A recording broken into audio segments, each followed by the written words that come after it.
Les recherches de ces dernières années nous ont appris que sur les cellules, en tous les cas certaines sous-populations de cellules qui servent de réservoir de virus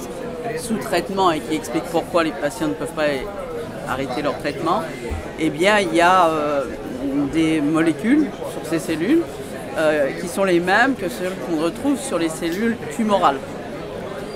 Et en fait, on sait que ces cellules-là, elles prolifèrent selon les mêmes modalités que les cellules tumorales elles-mêmes, et c'est pour ça, c'est une des raisons de la persistance du virus. Ça donne donc l'idée aux chercheurs d'utiliser les mêmes stratégies thérapeutiques nouvelles du cancer qui ciblent justement ces molécules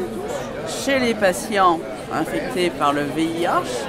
pour voir si on arrive avec ce type de traitement à diminuer la taille des réservoirs viraux et à optimiser la réponse immunitaire chez les patients justement pour éliminer ces réservoirs de virus. Donc c'est une nouvelle approche avec aussi finalement des mécanismes. On sait pour la persistance qu'il y a une des explications, c'est que le virus reste dans le génome. Il est caché dans la bobine de la chromatine par des mécanismes finalement qu'on appelle d'épigénétiques, et que ces mêmes mécanismes d'épigénétique, on les retrouve aussi dans le cancer et dans